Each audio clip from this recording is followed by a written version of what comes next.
Good afternoon, everyone. Thank you for joining us in our new venue. So we're hoping that this is a little bit more of a conducive environment to collaborating and some of the challenges that we've had with microphone interference and stuff like that. So welcome to our May 3rd Audit Committee meeting. We have a full agenda today, so we will go ahead and get started with the benefits follow-up internal audit report from Lauren Roberts, as well as other members of the management team. Thank you, and good afternoon, everyone. It's great to see you, and we'll jump right into things, but before doing so, I'd like to introduce our counterparts that were a part of this project with, of course, Isaac Karn, our internal audit staff, and Emma Williams, our internal audit supervisor. So I'll turn it over to the team to introduce themselves. Good afternoon. My name is Katrina Riley. I'm the Chief of Human Resources and Talent here at CPS. Hi, Julia Andalesha, the Director of Talent Acquisition and Staffing here at CPS. Good afternoon. Keith Grace, the Benefits Manager. Wonderful. Great. So it looks like we've got our slides queued up, and you also have a copy in your folders of the slides as well as the full audit report. And so in our next slide, we'll go through a brief overview of what we'll cover today. And I know we've talked over the last year or so of working off of the assumption that folks have had the opportunity to read and review the report. So today's conversation will really be aiming on building upon that and allowing time for the management team to add a bit more, as well as conversation among the audit committee. So starting with our executive summary, the background and why we are here today presenting these results. So in fiscal 2020, the internal audit team performed an audit of benefits in partnership with an external accounting firm. That audit focused on 10 objectives, and over that time since the report was issued, the benefits team has been reporting back to the audit committee, I believe, through 8 different presentations. So this has been a long project and a long time coming. And the report essentially from management was that 7 of those 10 original objectives had been completely remediated, and the audit committee tasked internal audit with performing the tests again to validate that the progress. So in the time since, it's important to note there have been some changes in leadership. You can see in the end of the report the changes from an organizational structure. There have been different iterations in the senior levels. So I just want to point that out, that this team did join us at the start of this school year, but has been working closely with us under this audit. So as I mentioned, we did re-perform 7 of the 10 tests and expanded upon those tests in order to give additional insights and not just essentially repeat what we did the first time, but offer new findings and advice to our new leaders. So we'll discuss in further detail each of the tests that were performed, but ultimately the biggest takeaway is that internal audit recommends reconciliation processes be put in place as it relates to benefits, processes that include internal controls, processes that are documented and done with consistency and reliability. So those are the trends you'll see as we talk today. The next slide covers this is a familiar diagram. So this was in the first audit report, and essentially it does a good job of explaining or dictating, so to speak, what the overall process is for benefits. So let me first welcome our superintendent. Thank you for joining us today. So I'm just going over the highlights, and then I know here soon you may have things to chime in for as well. So the diagram itself, you'll see in the first section, those are the inputs. So I'll just describe this high level so folks who aren't as familiar may be able to follow the conversation a bit more. So the first section are all of the inputs. This is the big opportunity for the district to gather the data in a clean way when it goes into the system. So that whether that's open enrollment, qualifying events, and so on. The second section, the middle section you see there, that's the area of our systems that we own. We have our payroll, our HR, and our benefits modules that all must reconcile and agree. So if someone's inactive in our payroll side of things, they shouldn't be still eligible for benefits, for example. So that reconciliation is just as important. And then finally, the reason that's so important is that data, once it has been reconciled, is sent off to our vendors and reconciled against our vendors' set of data. So that's our opportunity from a control standpoint to own and oversee our membership report. And the reason I mention this is the membership report is what is the basis of what claims are paid. So we trust our vendors not to pay claims for folks who aren't on our plans, but it's our responsibility to make sure the people on the plans are correct. So a bit about the benefits department. I think this is important from a materiality sake. How big are we talking? So the benefits annual budget is roughly $59 million per year. The plans within the scope of our audit this year are listed there in the middle. So when we see benefits, we're talking predominantly medical, although we do touch on basic life. And a plan that's rather unique to CPS is the medical expense reimbursement plan. So you'll hear us refer to that as MERP throughout the conversation. And the largest plan that we like to highlight is the Anthem Medical Plan. So we cover approximately 10,000 individuals on this plan. And also we pay out over $70 million in claims per year. And the reason that's so critical and important to note is since we are self-funded, every claim that is paid, of course, comes out of the district's funds. And you'll see Fund 024 noted there as the fund that is the pass-through there, essentially.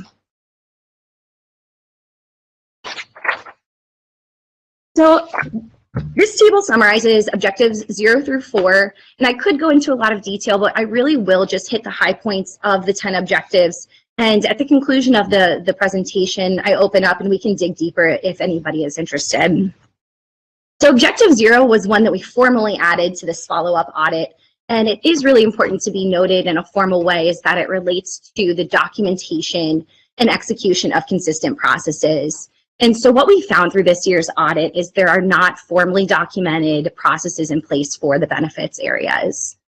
This was a huge risk as it relates to, as I mentioned, consistency of operations, reliable internal controls, but from an audit perspective, it posed a really significant challenge and added a lot of time to the project as all of our walkthroughs and essentially internal control identification had to come through verbal conversation. So that is one thing, obviously, that's a recommended and takeaway, a foundation, if you will, as management moves forward to document where we currently are in terms of process as well as where we need to go. I'm pleased, though, to share that as objective 1, we've seen a lot of progress. That relates to the eligibility documentation that folks submit, whether that's the birth certificate, marriage license, things along those lines. That was actually switched into our financial system and is now managed in an electronic format. Unfortunately, though, there isn't an automated control that says, hey, this family's missing one, birth certificate for one child. So that's an opportunity for improvement is with this 10,000 covered heads, there's no way to manually know that you have everything collected. And then finally, on this page here, objectives 4, and then you'll see 5 continued on to the following slide, relate to the reconciliation I just mentioned. So we spent a considerable amount of our audit time focused in these areas to gain a better understanding of the data, whether it's the CPS data as well as requesting data from our external vendors. So we spent a lot of time not only from a data perspective, but also a systems interface and process conversation, trying to piece together what our internal folks understand as well as what our external vendors expect and understand as to the way the process works. And so what we found that while our interfaces are functional in the sense that data transmits, there are a lot of opportunities for improvement in terms of data accuracy and the interfaces of the systems. So we are greatly appreciative, though, of the time that management spent with us. We spent hours and hours in conference rooms pulling up examples of data inconsistencies to say, these are the types of anomalies that we need to be looking for on the front end, so that way they don't persist through in our data and cause issues, such as allowing people to be on the plan that shouldn't. So with that being said, the lack of reconciliation creates a significant risk. The risk in these areas is essentially that people who may be paying for benefits may not actually be represented on the membership reports and receiving the benefit itself. And then conversely, we may have people who are not paying or ineligible on those plans who are able to submit claims, which ultimately hits the district's bottom line. So the second set of recommendations, if you don't mind going back one, Rob, for me, thank you. So there were significant findings around COBRA. I just wanted to point that area out as a need for dramatic improvements. And so while we weren't able to reliably quantify a dollar amount for every aspect of this audit, we were able to parse out these sub areas like COBRA and MERP to say what is the financial impact of the lack of process and control. So you'll see throughout the audit report in red text those dollar impacts, because I know that is something the audit committee and the board have been interested in. And so we have been able to note that there were approximately $334,000 of financial impacts in the areas we were able to reliably quantify. So the reason I share this with you, why put a dollar amount on it? I think it's to say this is too costly for us not to make changes in. I think this is a huge opportunity to change the way we've done things in the past. In the past, the benefits team was developed in a way that operated in a different time. It was very customer service focused, which is something the team still does a wonderful job of. However, the environment that we're in these days is more technological, more data focused, and really is going to require an entire overhaul and redesign of benefits. So that's really what this team and the board and the audit committee, we're all here to support, and essentially we're tasking management with developing a solution that designs controls and processes and also updates our technology to combat some of the things that we found. So I did just say it probably in a nutshell, but these 4 takeaways essentially, management needs to utilize the recommendations in both of our audit reports, as well as that data reconciliation piece really being key. We wanted to really drive that home as we conclude. And then the other 2 important aspects to note and to acknowledge from a risk standpoint, there are significant financial as well as liability risks of the current state of our benefits.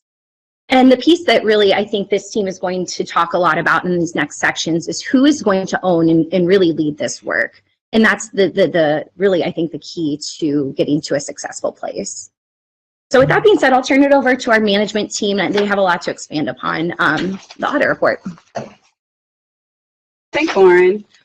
So just the first to start off that I will say that we as the team, we definitely echo the results that we have heard from our audit committee. We are definitely also thankful for their time and commitment that they have put into this work as well.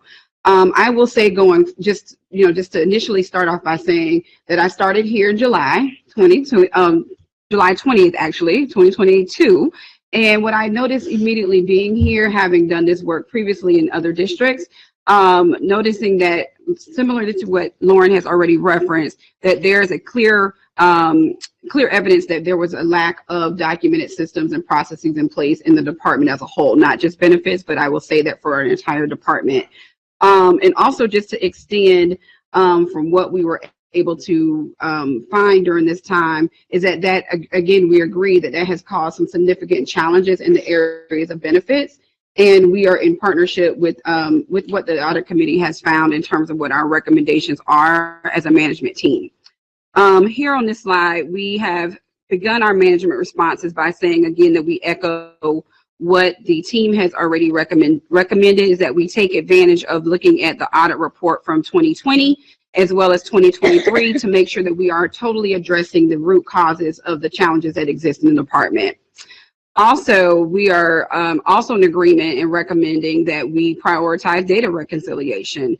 Similar to what Lauren has already mentioned, the cost the cost impact here is too great to not do anything, so that we understand that the data reconciliation is a big part of that to ensure that we're getting the right people covered and getting the people who don't need coverage to be removed so that we don't have that going forward. Our third management action here, and I want to highlight the numerical number here that we are recommending to address the financial risks that are involved. We're looking to close this gap as quickly as we can, but our goal is within a 6-month period that we're starting to see some changes in the right direction as it relates to the cost impact that we've been seeing over the past couple of years. And our last management action, again, is to echo what the team has recommended, is to identify the work streams and who actually controls that work and who oversees that work. One back for me. So one thing that the team has started to do prior to us getting to this table today is having conversations with other districts in our area in Ohio to try to get a feel of what we consider is what would be industry best practices. We took a look at Columbus, which is a little bit larger than us, but we also took a look at and had conversations with the individuals in the benefits department in Dayton as well. What we can identify here is that there are key elements that has been discussed in this audit that have been challenges for our department that are outsourced in other districts. And in my past experiences, those items have also been outsourced as well. We feel like having that as a recommendation to outsource those functions is critical. Our team is relatively small, similar to what we found in some of the other Ohio school districts that are neighboring to us. And so we honestly had conversations with those individuals. They were really surprised at the amount of work that we were still owning in-house. And it made it to feel kind of a highlight to us as to why some of these errors were occurring. As Lauren also mentioned, we're wanting to move into 2023 and beyond. And some of the outsourced functions that the other school districts have referenced, and even in my past experience, I think will allow us to move in the right direction. That puts us in a space that we have great technology pieces in place to eliminate so many human errors that have been occurring in the past. We can go to the next one. So just wanting to make sure that we are putting this in a way that our team is able to understand into two big buckets: the outsourcing of HR functions and the internal improvements. And we believe that the outsourcing of HR functions is critical because it's going to allow us to improve our data quality, which we've already heard and seen in this report, that is huge for us, as well as ensuring that we're in compliance legally. No one wants to go to jail, especially not me. So we want to make sure that we are in compliance with Ohio law to make sure that this also in turn makes sure that our employees are taken care of in the right fashion. This also reduces the additional cost that we have seen in the past, like Lauren mentioned, that particular dollar amount for that one particular item that we were able to quantify, but also improves the employee experience. If we get these things right, that means that our employees don't have to worry about if they're covered and they're able to do the job in the field, being able to support children. Internal improvements, we definitely want to make sure that improving our internal improvements is going to help with the relations between HR, data, finance, and our vendors, which also is not there either, but also including technology in there as well. And this also helps to, we're going to need to revise our process maps and the progress monitoring timelines. So I've talked a little bit about outsourcing opportunities that we've seen in our neighboring districts, but I do want to stop and pause for a second just to make sure that we bring up something that happened in the last audit that was a recommendation, which was a consultant, and just making sure that we're clear that there's a difference between outsourcing to vendors and bringing in consultants. We feel that we've identified what our root causes are. So we don't feel that a consultant is quite necessary at this point because we as collectively as a team, we've identified what the root causes are. But we do feel that having had conversations with our partners in the state of Ohio, also with even taking a look at what's some of the other benefits department in the Council of Great City Schools, we do feel that outsourcing to vendor experts is what's actually needed. And so the areas that we want to highlight for outsourcing opportunities would include data reconciliation, which has been highlighted over and over again during our conversation today, and dependent verification. We want to make sure that our employees are able to have those individuals covered that need to be covered. And we want to eliminate the risk of having people go to the doctor's office and find out at that time that they are needing care that they're not covered. And having conversations with the other areas, other school districts, we found that that was something that was very key in their organizations to eliminate risk and errors with specific individual vendors who are experts in that area to be able to receive documents from employees and their dependents. And also lastly, outsourcing the COBRA management, which we've identified as a big area here at CPS. One internal improvement that we are looking to do, we recognize that we are in that budget time period, but we are making the request to add in a benefits data analyst. When we look across the way that CPS is currently designed, there is a fintech team who's been amazing working with our team to make sure that there's a check and balances from HR side as a whole. But we have realized that we have a gap of someone in our department from benefits that does focus on the data side of the house. We feel like adding in a person that is going to be responsible for the data analyst role and identifying the numerous reports that have to go in and go out of the house and come back into the house to verify employees is going to be an excellent match for us to work with the fintech side to make sure that all T's are crossed and I's are dotted. The next slide here covers our internal improvements and systems. You heard Lauren mention about the technology pieces, and we have Business Plus as one of our primary technology pieces that we work to input information for our employees. But there are some other elements of Business Plus that we would like to explore to make sure that we can have those features adequately turned on in a sense so that we can use them adequately to help us with efficiency. That includes different modules such as arrears and the COBRA feature that they might also have. Also wanted to highlight quickly the revising of process maps. I mentioned that immediately I was able to identify coming in July that it was evident that we lacked process maps across the board. We've identified some of the critical areas of process maps that we need to have in place immediately, and that includes overall operations for benefits, leaves, and FMLA. Lastly, internal improvements and systems would include increasing the monthly finance committee oversight to continue that partnership and strengthen that partnership with the financial side of the house. The next is our timeline.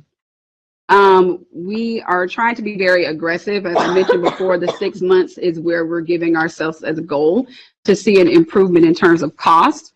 And we're also trying to make sure that we're in alignment to have things in place and functioning in a better place before we hit open enrollment, which happens in November.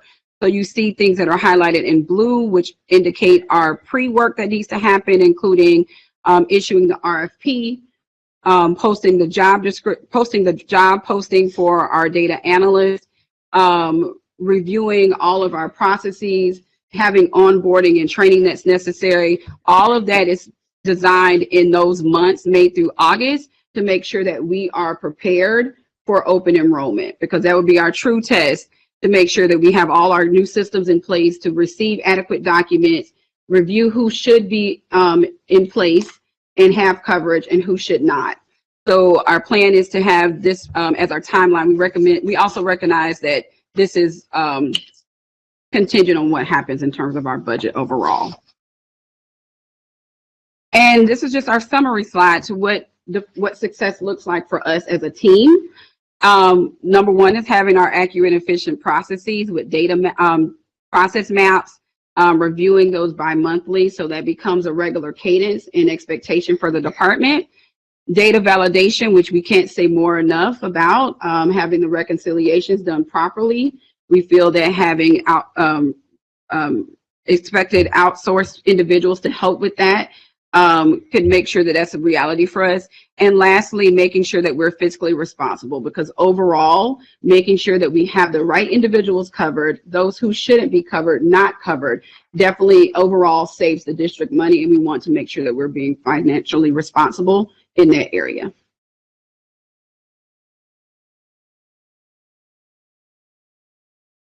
Any questions?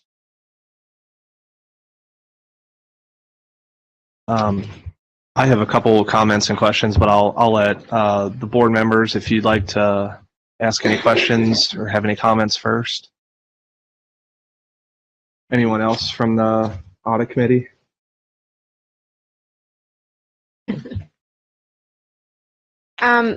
So I guess want to clarify, is the intent that the data analyst position work on getting clean data that goes to the vendors Because I guess my concern would be if we're outsourcing certain functions, we may run into the same issue that we have now, where if we're not sending complete data, then we're still kind of in the same position that we are in now with, we're sending stuff to Anthem and it's not matching. And I can see that happening again with Cobra or, we just need to make sure that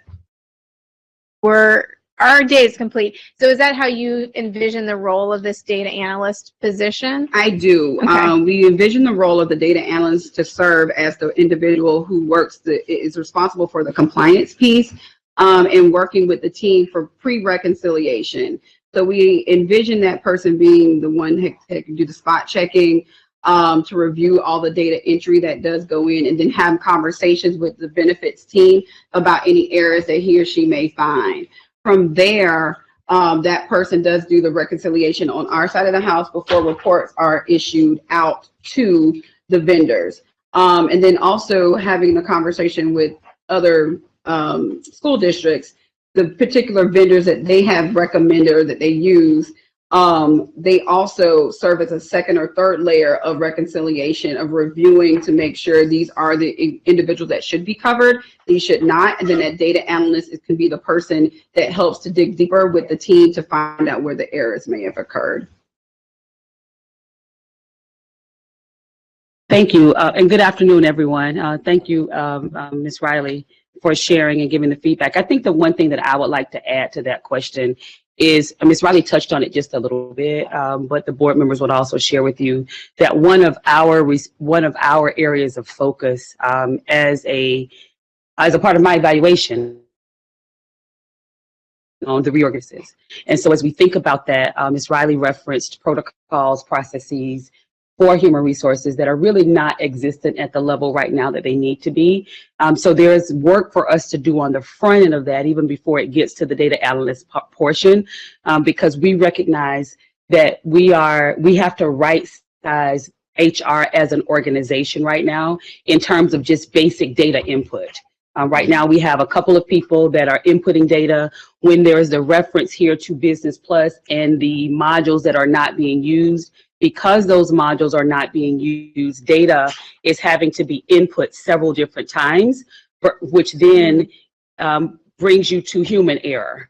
And so that is really a process that's going to be important on the front end as we prepare the data integrity and data quality to even get ready to talk about the transition to outsourcing. I think I would concur with the team in all of my previous experiences, and Ms. Riley referenced her previous experiences as being director of HR, that many of these functions have been outsourced for this very reasons. The rules change so much, the systems change, the way insurance happens changes, and so you really do need people that are experts in those areas. That is their focus, because if not, then you get into the challenges that we're in now that obviously we've been in for several years. So I just wanted to add that piece to the data analyst question.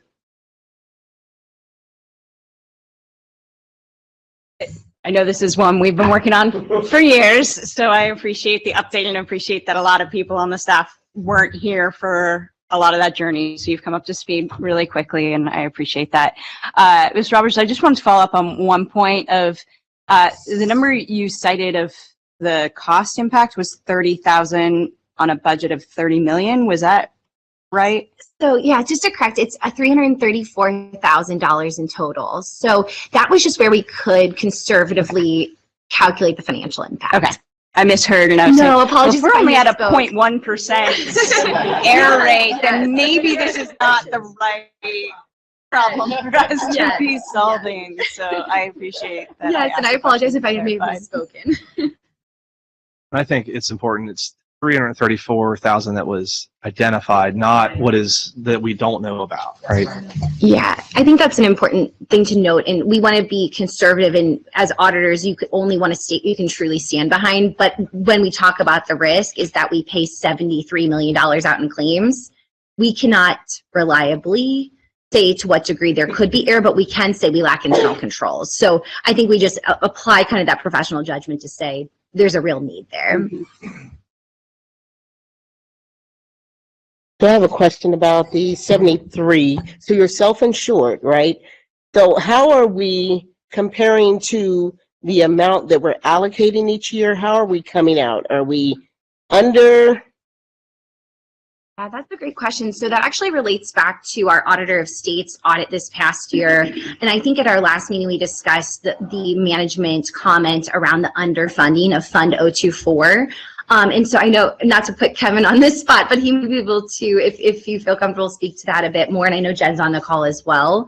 And essentially, that's another part of the recommendation that didn't make it into the formal report, but is to reevaluate, are all the accounting lines hitting in the right ways? And I think through that management comment, as well as some of the things we've seen around the lack of process, I think that's really critical that the financial teams, as well as the operational teams in this sense, get together and see, are we properly funded, and are we hitting the proper accounts? And then I will say, to echo Christine, thank you, Mrs. Rowley, for your insight in getting to the root cause of some of these issues and having a planned path forward, because we've been like 3 years in hearing the same things, and it's a little disappointing to see a report with unsatisfactory at this point. It's disappointing, but I like the path forward. I agree with you on the handshakes. If you stop the handshakes that occur between the colleague hiring process and the HR, where the colleague is really interacting with the system and not all the handshakes that cause the manual error, you will get to a better state. Because to Liz's point, if the data coming in is still junk, going to a vendor is not going to solve our problem.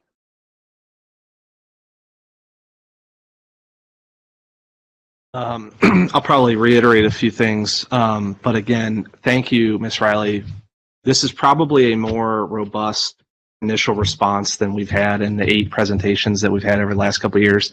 So thank you for thinking through this. Thank you for having a plan. Let's see.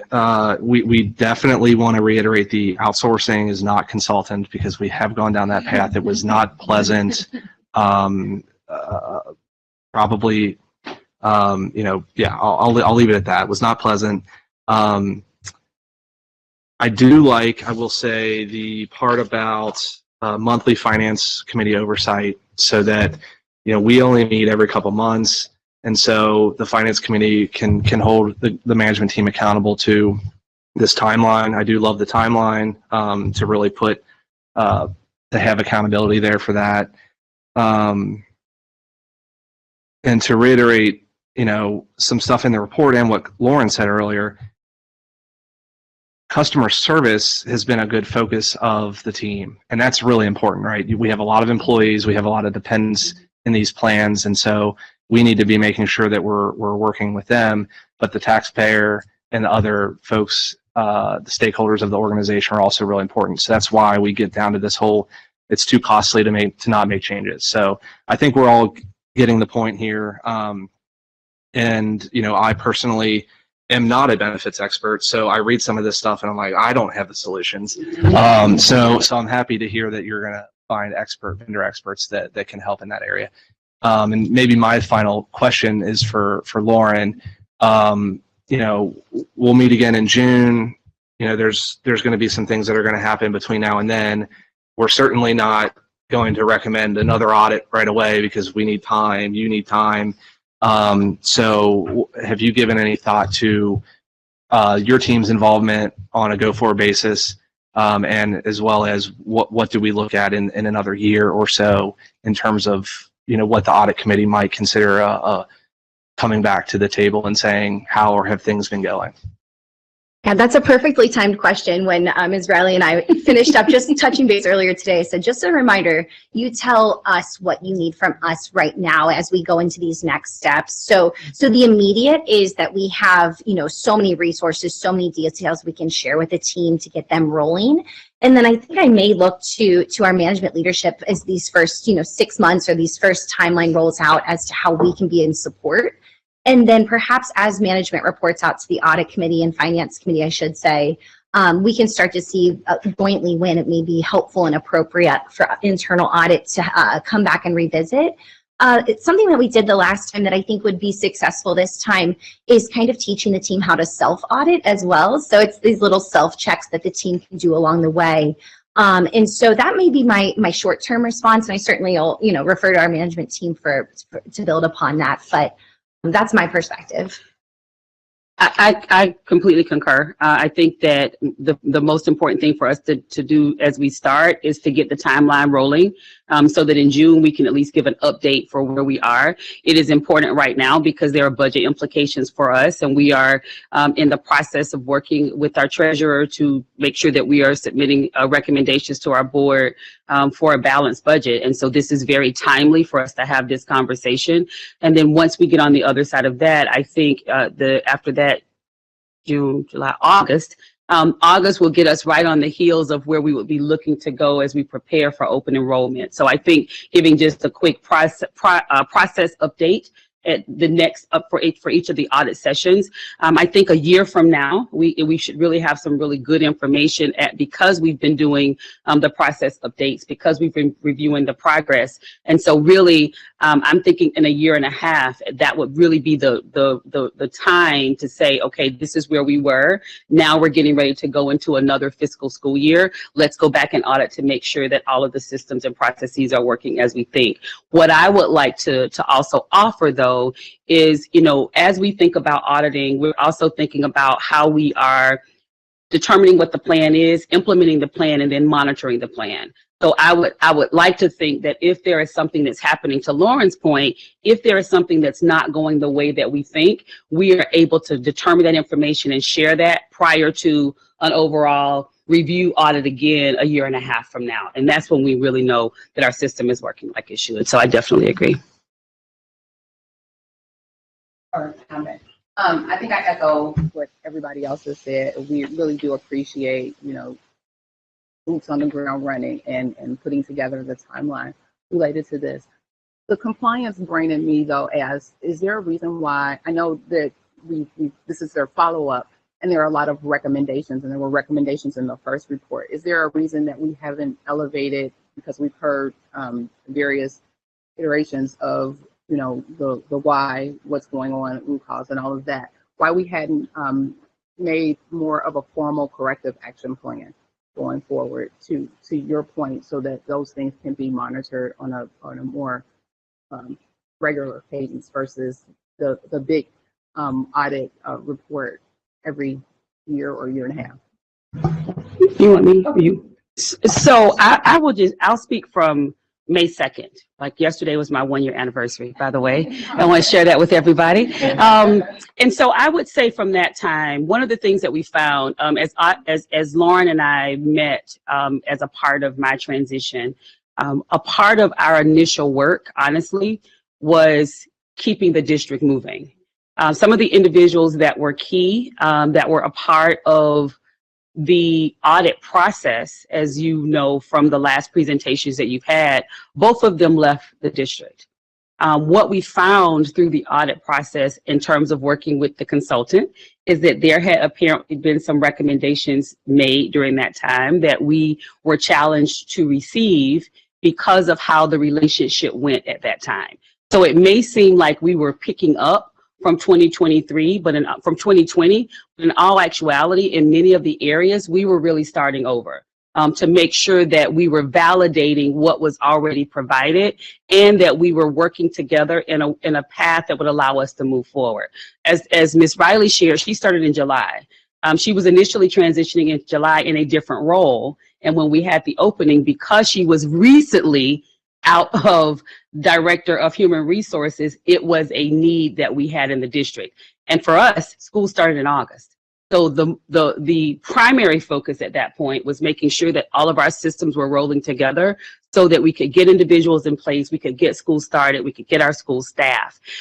From there, the team has been working together to review the information that's been provided by Lauren and the team, to look at the systems checks. A lot of information that was provided to us, and Lauren can attest as well, that we were kind of told those items were corrected. When we went back through the process, we realized that they were not corrected at all. And that was important because we then had to go back to determine this lack of correction, is it an error, or where are we truly in root cause analysis? So while it may seem that we were just able to pick up, you know, I can't speak to what was to happen prior to when we came in May, but in the conversations that we had, when we started looking at the recommendations that were provided, the documentation that was provided, the last presentation that you guys were given before I came, which I believe was in February, when we went back and reviewed those things, we found that in actuality, there was still a problem. So instead of picking up from that problem, it was important to really, really dig in so that we know when we came back, and the team worked through this, we know that when we came back, we were sure on what it was that we were doing next. We had done the analysis necessary, and the administrative responsibilities from that were also clear, that we knew we could take actionable steps. So that's from May of 2022. So I don't know if you want to add anything from prior to that or not. Well, I'll add, we were told they were corrected too, which we would never have said, go audit it again if we knew what the results would be. So, I mean, what we were told is in lockstep with what you're saying. I mean, it makes sense. It's not a good use of Lauren and her team's time to audit something that we know is going to be a exact same thing from 3 years prior.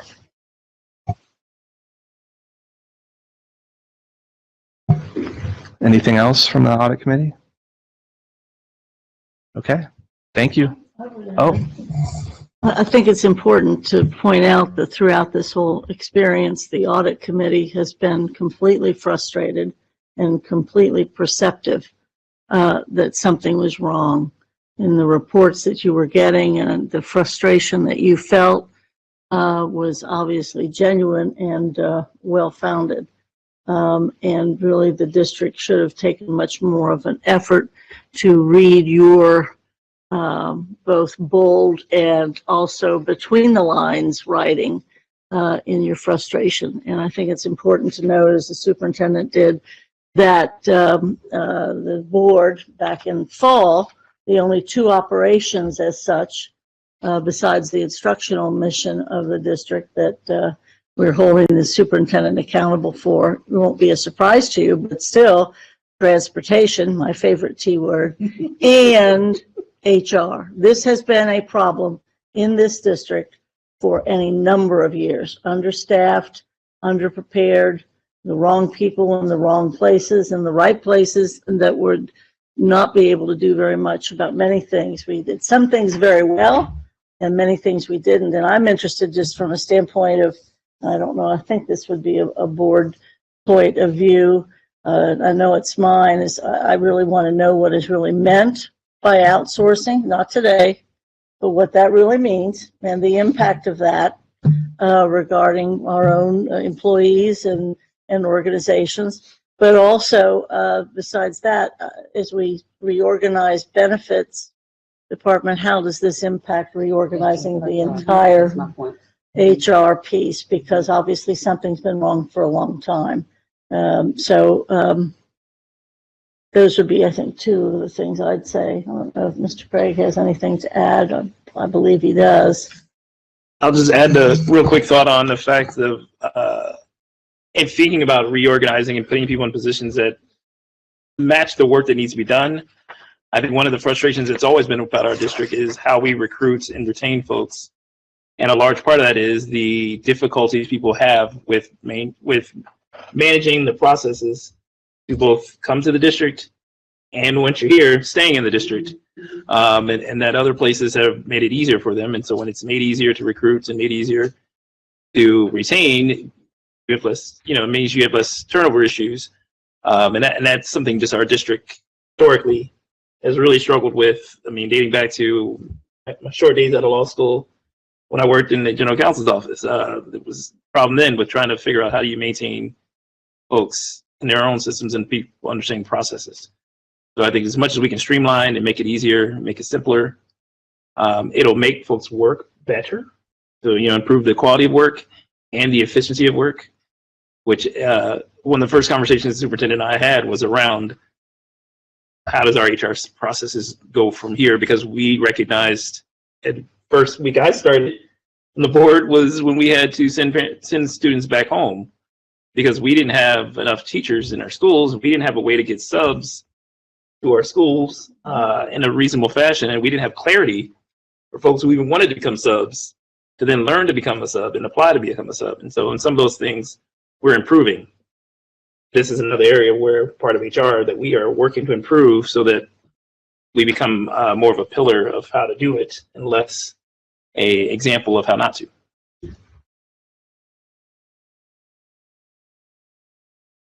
Okay, if there's nothing else, thank you. Just one one more quick comment. I just want to recognize that I don't think this issue and over-reliance on manual processes is unique in large bureaucratic organizations.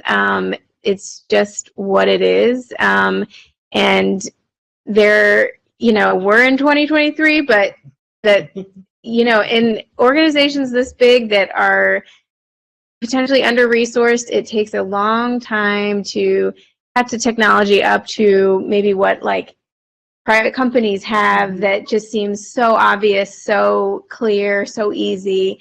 And so I just want to recognize that, I am so glad that this is being addressed, and it's not unique to this district. It's not like a unique failing on the part of anyone in the district. It's just kind of the nature of what it is. And also recognize too that when you are looking at the cost of adding staff or outsourcing things, that also gets to be balanced against the savings of not having these errors. And I think that's an important thing to remember as this, the budget process and the analysis is going forward. So. Nice call. Okay. Let's thank you again, everyone. Let's go ahead and move on. If the management team doesn't feel to stay, that's totally fine. For more riveting audit stuff. Thank you for coming. I will turn it over to Lauren and Jen remotely to talk about the Auditor of State Special Audit Report. Rob, if you wouldn't mind queuing Jen up for us, and maybe she already is, but while we're doing that, in your folders you will find 3 documents. One that has this green header from the Auditor of State, which is the press release for the special audit. The special audit document itself with the state seal, as well as an advisory project summary that relates to this as well. So those are the 3 documents we'll be referring to. Thanks, Lauren. Can you hear me? Yep. Oh, yeah. Okay. Good afternoon, everybody. Sorry I couldn't be there with you in person, but this is the next best thing. So what Lauren's referring to is started back, I believe, it's related to theft of cash. And it started back in the spring of 2019, if memory serves me correctly, when I received a phone call from a principal wanting to know how to pay a vendor outside the system. And immediately raised a bunch of red flags, and as we dug into it, realized the secretary was trying to pay people by cash that she had collected. And so immediately we jumped into that. She admitted to some theft. We terminated her. We did an investigation, terminated her, withheld the annual leave that we owed her to pay off the amount that she had stolen. The state auditor discovered a little bit more money that had been stolen, and that the district has been fully reimbursed. She was prosecuted and has paid all the court fees and audit fees that went with it. And I think she was on 6 months probation, which I think is over now. But because of that, the auditor of the state did a deeper dive into the audit. And I think if there's any specific questions, we can tell you what we're trying to do to mitigate any other risks. But I'll pause there. And Lauren, do you want to add anything to that? Yeah, if there aren't any pressing questions about the details of what Jen just shared, I can share what we've done in response to that, and then Jen will kind of take it back from the recommendation standpoint as to the final steps that they're leading as they approach, this next fiscal year. And then maybe once you kind of get that full picture, we can open up and have some conversation if that works well. Oh, yeah, Lauren, Perfect. I forgot to mention that as a result of all that, I asked Lauren to start a project for us to work on the risk of cash handling. Yeah, perfect. And so really what you see, if I kind of went through the special audit, it is really short, but the key phrases that you'll see in there, essentially it's a check substitutions or a cash and check substitution scheme. So they're taking money that otherwise doesn't have record, cash that comes in, and using it to pay for things that are more expected. So it was involving the school fees, the student fees, sorry, Ms. Bolton, I'm sure you can hear me talk. So also accommodating. I know we are. So student fees, facility rentals, athletics, all those key points that we handle cash at a school level. And quite frankly, without controls in place, it's pretty simple to do. And so what we've done in response to that is design and make recommendations rather as to how do we put controls in place so that doesn't happen again in the future. And so in the advisory project summary, I'm sad that Jim isn't here, although he is at every meeting, but he wanted a little bit more information about what do we do during our advisory projects. So this is just an example. We could do this for more of our advisory projects, but I thought this one was well suited for a bit of a memo. The target audience essentially for this memo is Jen and her team, but I thought it might be interesting for you all to see a bit of what we worked on with them throughout this year. So as we heard this all happening, we say, what do we do as internal audit to help prepare the team, the management team, to put corrective actions in place? Because ultimately no need to audit when we know what the control deficiencies already are, kind of to Mr. Holthouse's point before. So we included this project and we drilled down into 3 areas. The 3 areas include the school fees and waivers, the cash handling process itself, and then minimizing cash through electronic payments.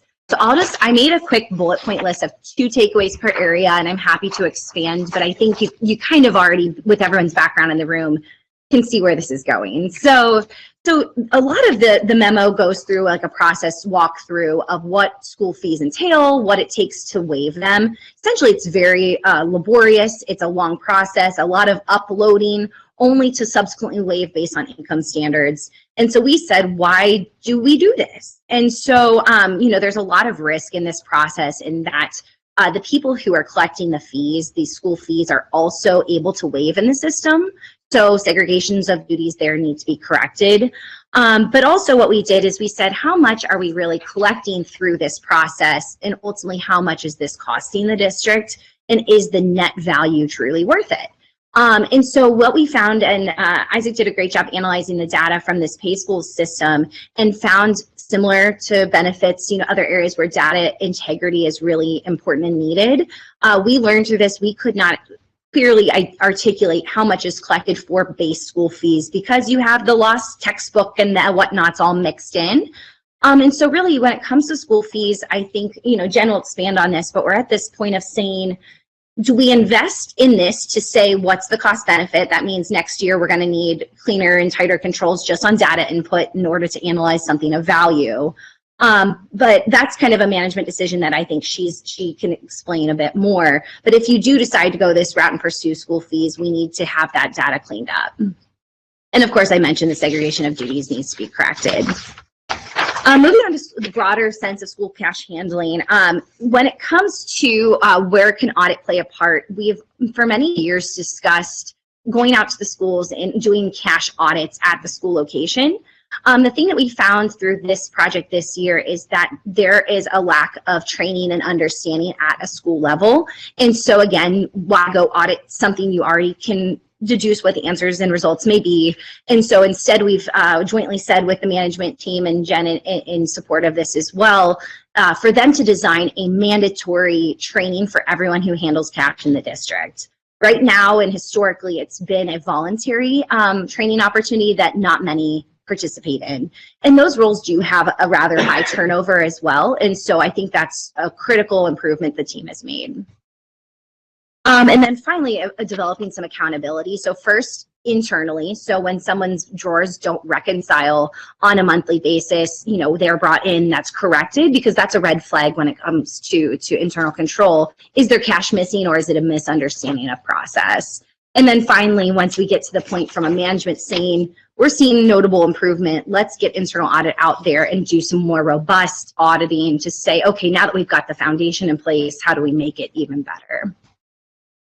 And then finally, this is a big piece, electronic payments. So that's how we truly can minimize our cash. You know, we offer in many places cash or a cashier's check, and not many places really offer electronic payment throughout the district.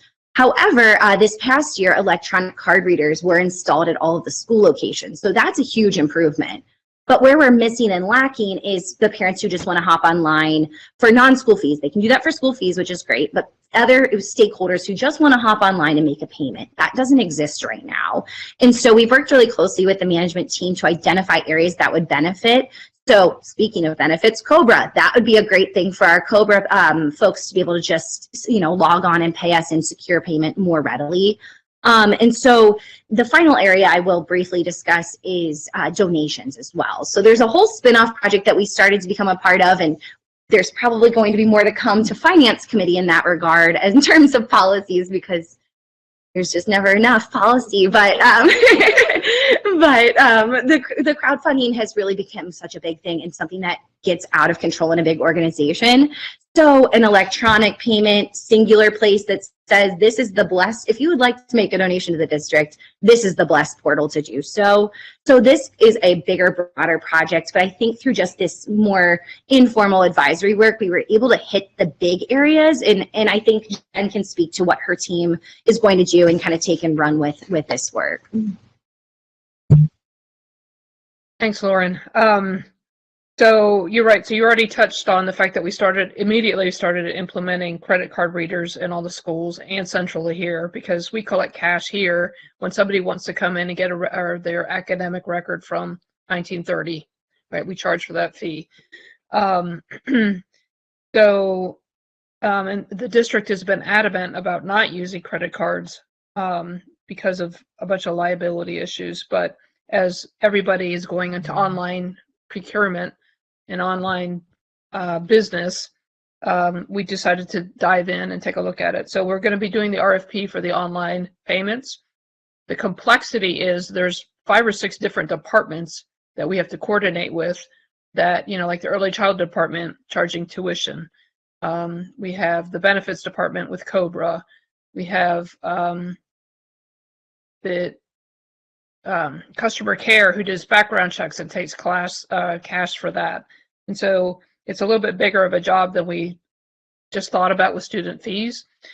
And we are diving deeper into the data for student fees to determine what is the scope of it, because the majority of our student fees get waived because of families that are on free and reduced lunch.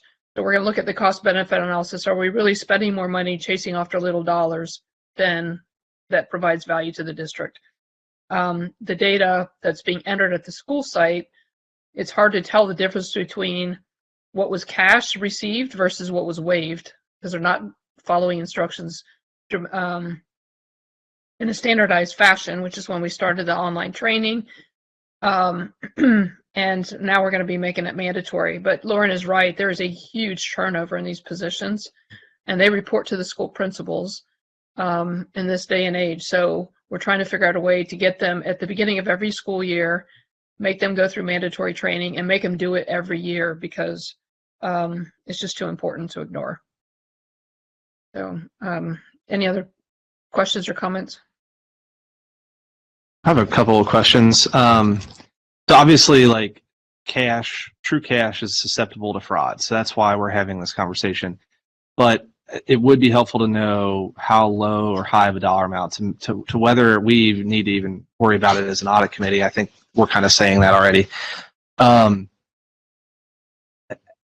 guess the one area, and then just kind of stream of thought here, have you looked into like reverse ATMs where like at stadiums where they don't accept cash anymore? Because one of the things that I look at is we have a population of low income students who may not have a credit card or a debit card to use. And so now all of a sudden we're hurting them by not allowing them to pay with cash. I think in here I read that you can't do personal check, and right. But could a cashless or a reverse ATM be an opportunity too?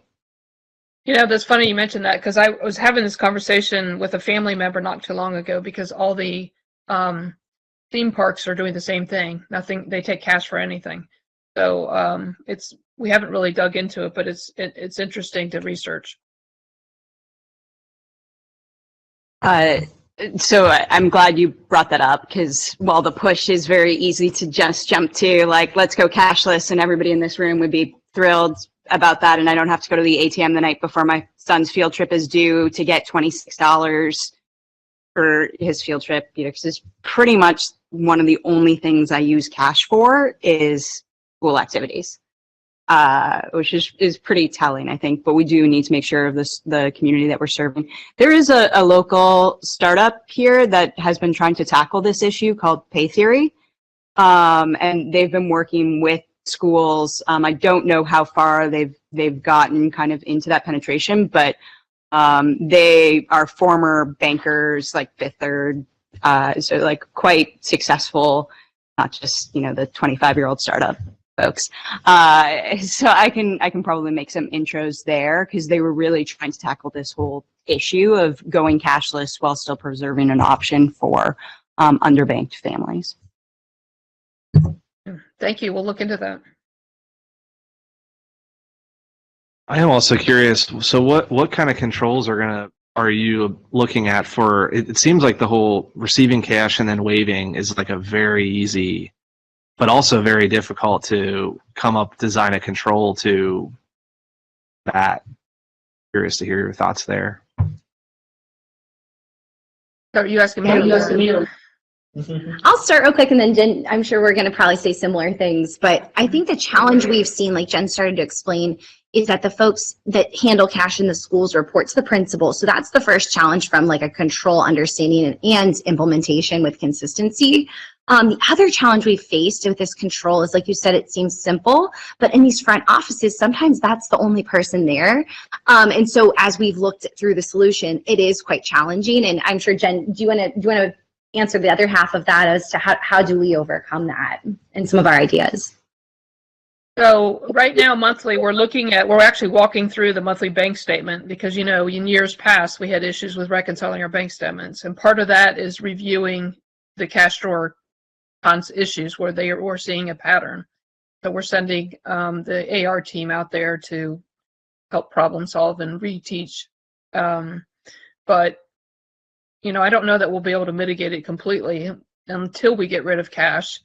But in some of our schools, they're so small that there aren't enough people to do division of labor, right, for internal controls. So we're going to have to think through all the nuances.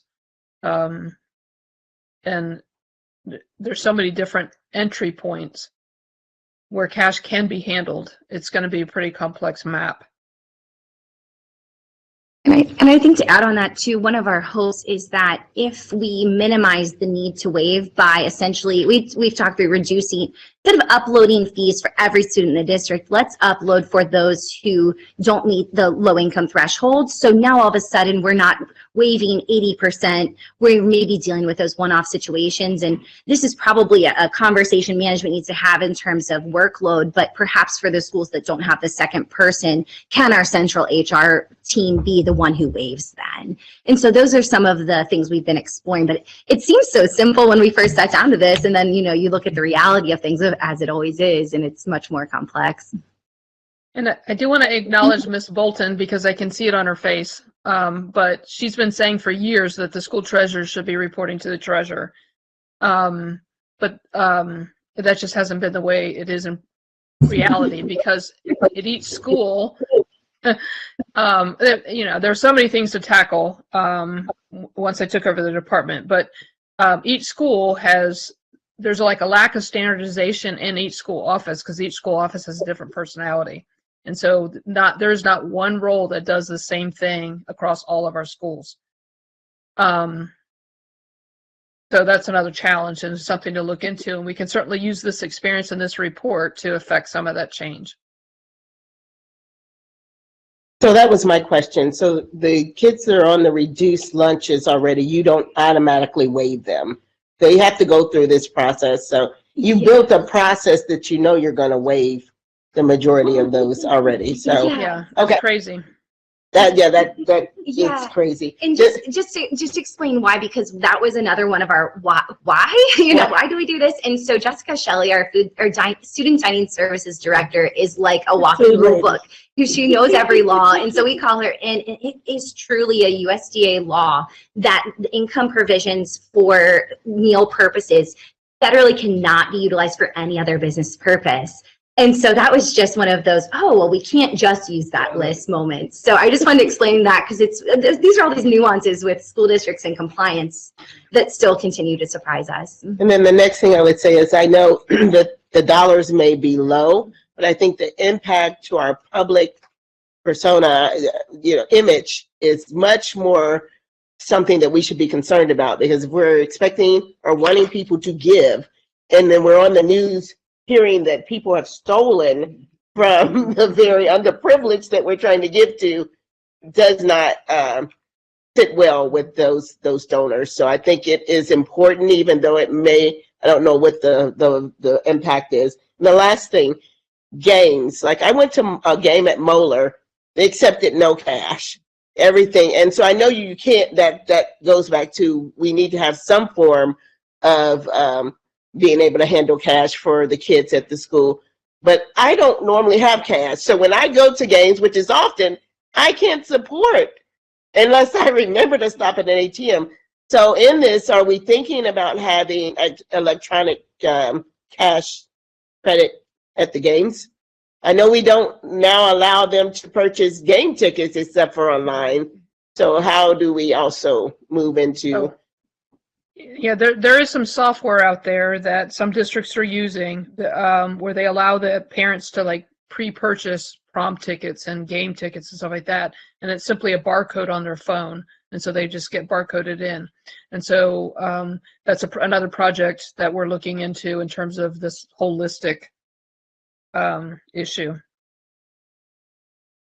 Yeah, and I think that's one of the opportunities and challenges, is that there's so many needs for electronic payment, and finding a tool or a software that's going to solve those needs as a singular item. So now all of a sudden we aren't talking about how do we reconcile our 15 different electronic cash payment portals. And so I think that's going to be part of this project, is who all needs this, and then what tools can satisfy the most areas. But it's a great opportunity, but a great challenge. And I do appreciate Jen mentioning that about the financial folks at each of the schools. And our issue is we are how shall I say, a system of schools, not a school system. And that makes all of this so much more difficult, all the decentralization. But I do think and feel very strongly, and have for years, those people that have that function at the school, there has to be some part of their job description.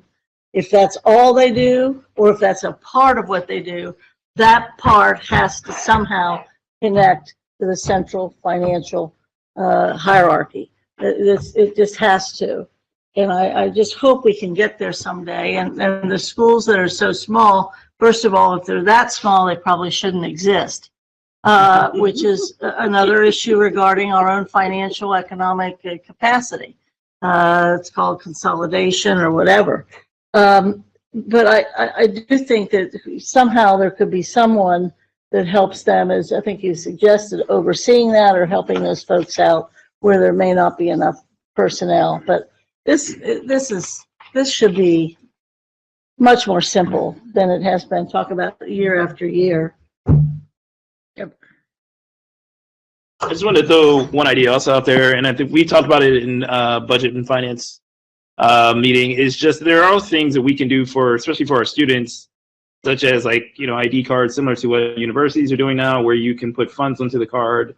Students could use those funds, parents can upload, and that kind of deal.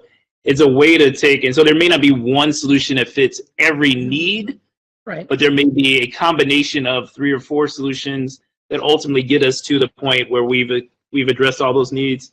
And I also want to re-echo the point from Board Member Bolton about the fact that I do think part of the problem, though, also at schools is when there's not a consistent person who's received training, that's also a greater likelihood of them not doing it correctly. I harken back to some experiences when I, again, worked in the General Counsel's office here at CPS.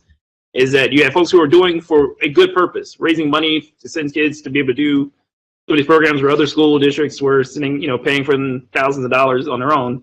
They had to raise their own money, but then they had to manage all that money they raised and all that cash that they brought in.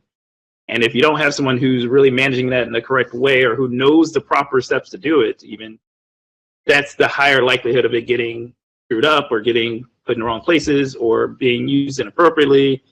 Even with renting out our buildings and that type of deal, some of the folks who are managing that aspect of it are not also the folks who are managing the dollar part. And so who do you hand the cash to if you are the outside person coming in and saying, I want to use your football field for my little league championships, or I want to use your basketball court for, a basketball tournament. So I think that the reality is that there are different ways that we can put some systems in place to help with some of that. And then there's also the need to move electronic for most of it. I think if we move most of it to electronic, what you'll see is the small times you do have cash needs, the dollar amount will be so low that it would be less significant of a risk, as opposed to removing all cash from the system. Right. Okay. Any other questions or comments? Falling a little behind, but it's all good conversation. So maybe we can get caught up here on our next couple items. Yeah. So you're hearing a lot from me today. I'm so sorry. So this next item, if you're comfortable, I can submit as a written report and just call out a couple of important items if you're comfortable with that. Okay, perfect. So you have in front of you the audit status report summarizing where all of our internal audit projects are. Everything from, I'm happy and really excited to share that our fiscal 23 internal audit plan is on track for completion by the end of the fiscal year. So we will share with you, we knew this was going to be an action-packed meeting, so we'll share the payroll audit and continuous auditing with you at the June meeting. Also at the June meeting, though, we will be bringing forth the fiscal 24, I can't believe it's already here, the fiscal 24 internal audit plan for your review and approval. So with that being said, as we look over these next 2 months, internal audit will be working through our risk assessment and developing a plan as we do every year.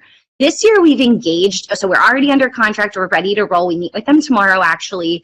BDO, who helped us do the first benefits audit, they have some great advisors there. So we want them to come in and kind of, test out our risk assessment process, give us some new ideas and approaches to make sure we're doing things to the most advanced way possible.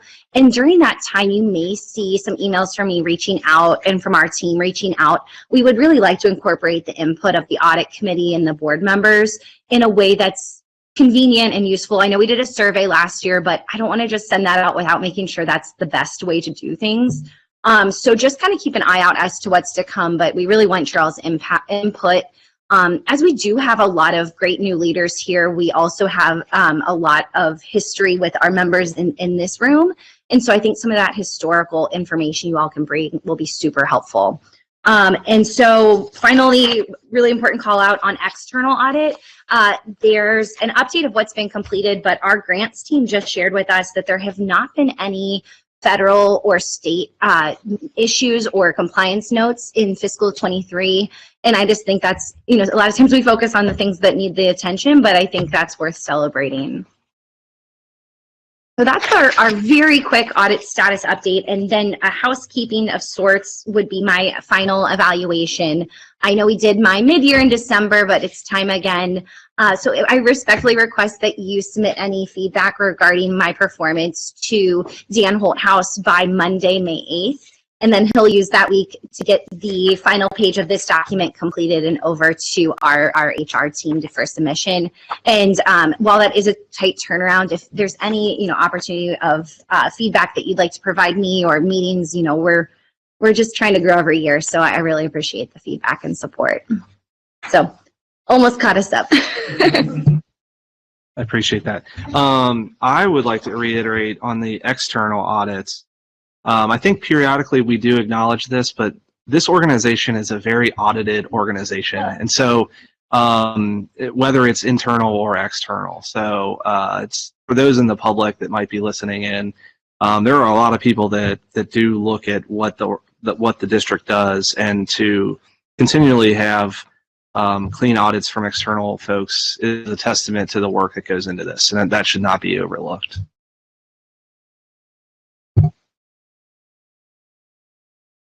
The next item is financial discussion.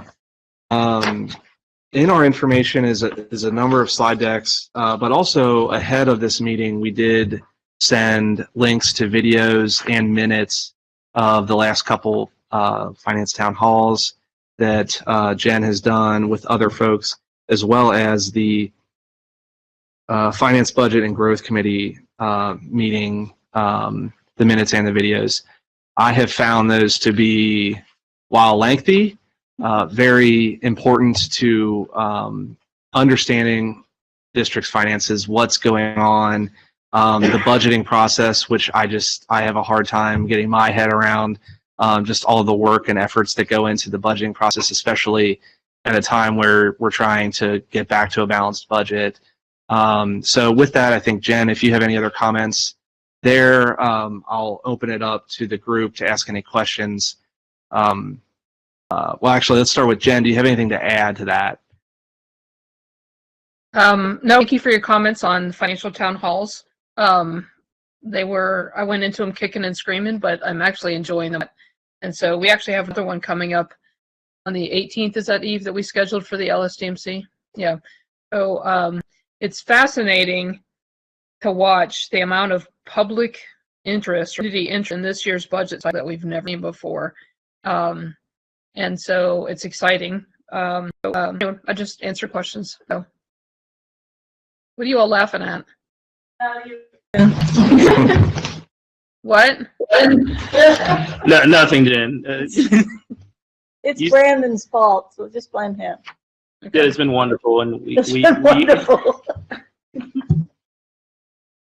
No, it is exciting to see the public interest, and I think part of that is the messaging and the manner in which we're sharing information. We find deadly ways to share so much information, and that's particularly true in the financial piece. But we need to be thinking more about how we're messaging. Just as you just mentioned, Dan, about how much time how many times we're audited. People still think there's somehow somebody's running away with some money because one person, got basketball money or whatever it was. So I think we do have to be very, very proactive about the messaging and sharing, and not forget that how important that is, not just in levy years, but every single day. I know the process has been reconfigured a couple of times, maybe extended versus previous years, but June 30th. So is there any risk towards that date, and will you have to do the dreaded provisional budget? So we are doing the set. So everything was delayed because of the pause that the board asked us to do while they answered and determined some solutions from community feedback at the school level. So our central office is a little bit behind schedule. We're trying to catch up. So May 22nd, we'll have our first presentation on the status of the holistic budget. And then we'll start doing our carving out to the balance, because in 29 cycles I've done, the budget ask has never been in the budget target. And there's always this difficult, very active process that we follow, make sure that we're funding our priorities. And so just did training with the executive leadership team yesterday on how to use the new budget tool. And we've been able to tie every line item to either a board or a guardrail. And so we can actually see how much we're investing in literacy or in 6th grade ELA or math. So we're very excited that we're actually going to become a lot more transparent on how we're spending the money on those items. No, not at all. You danced a little, which is fine. I just know that the provisional budget approval is very stressful and cumbersome to you and your organization, and so I wanted to know if that was a risk for this year, or if we're still on track to submit a complete budget on the 30th. I forgot about that part of the question. So the risk is how in agreement we are about what we're going to cut out of the budget and how long that's going to take to get to that agreement. We do have the provision to do a temporary 90-day appropriation, which I know some board members would like to see, but and one in particular. But it is really difficult to manage in that scenario, so I'm trying really hard not to go there. But June 26th is the last board meeting of the year, so we're still, the administrative team, superintendent agrees that we are targeting that date for passage. I think that's the target, and I would hope that we could make it.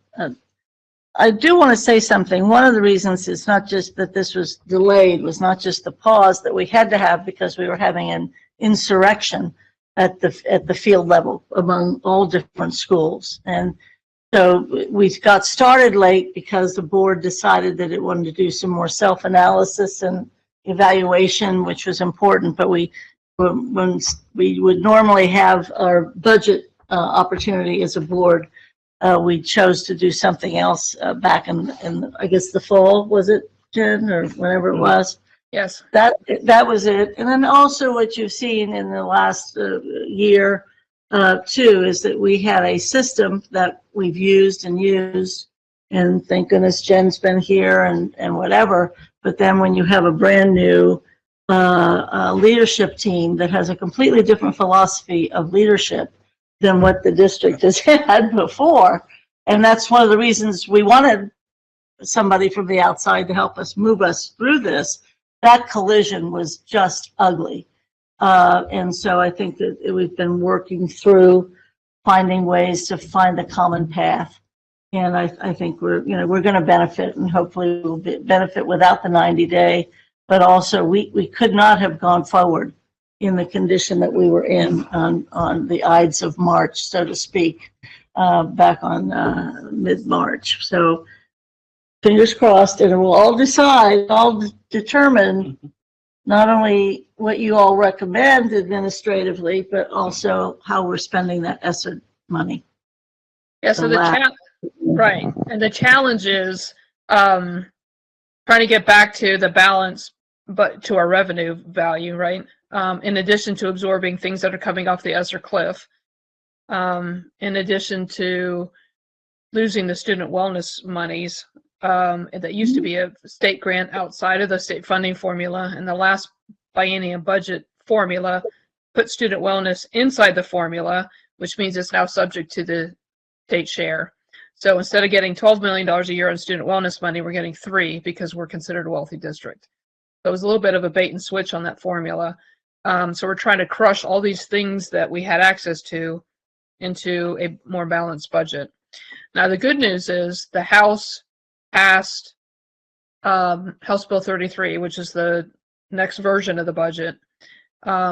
If that stays, it's going to the Senate, but if the House version does not get changed, and it probably will change 12 times between now and then, we will get an approximately $19 million than we did this year. But we had already forecasted some of that increase in the phase-in of the formula. Do you remember it was a 6-year phase-in funding? So the first 2 years of the formula, we lost $60 million because of the phase-in. And so we had anticipated an increase of that. So I think if I remember correctly, Kevin, it was about $4.5 million for next year. So we're hoping an additional $14 million will hit our revenue, which we'll be thrilled about. But it's still not a lot of money to cover the difference. Yeah, I think the main reason the House simulations are higher relates to updating base costs from 2018 to 2022, and then also continuing the phase-in, which was in the governor's proposal. But so yeah, so I mean, at the moment things are looking positive in that realm, but there's still that'll come down to the last minute, probably June 30th. The state will finalize their piece. So stay tuned, I guess. One quick additional thought on that as well is that we had a lot of things that we provided as part of COVID that folks got used to having. And this has been another part of the factor that's made this discussion more robust, is that nobody wants to give up what they've had. And you know how many times you can tell folks you have to give it up because we ain't got the money for it. Their still approaches, we'll take it from someone else's, keep ours. And so I think that's going to be part of that discussion that Jen was talking about. That's going to make it really difficult those last few weeks, is that in addition to what they've already had that was in excess of what we could afford going forward, folks are asking for more than that. And so then we're going back and saying, okay, we have to take out from here, cut from there. This wasn't working. Then we even had discussion about the different contracts that they reviewed, all of the various contracts. And you still have folks who are saying, well, how about this still, or how about that still, or we really want that still. So it'll be a discussion that I don't know that for the next few years will get any easier as we approach that June 30th date. Again, largely because we've provided so much good things for our students, and we did such a good job of it, and that so many people don't want to let go of anything that even slightly looks like it benefits. And so it's hard. It's going to be hard. Also, a reopener for all 6 unions. It should be the base of whatever our budget is, and we have not, as a board, talked about that yet. So remember that. And the other piece is this board is a new board, and it's never been tested as to whether or not it can say no. See? That's right. Just be ready. Okay, any other questions, comments, or other business to be brought in front of the audit committee? I just want to say thank you to the audit committee. So this is my last meeting. Oh, yeah. Thank you. Yeah. So we have, thank you. We have bought a house, sold 2 houses. So we have 8 in Cincinnati, June 9th. So, yeah. Thank you. Well, thanks for all of your service on the committee. I know it's been 6, 7, 8 years. 2018. Okay. So thank you for everything, and best of luck.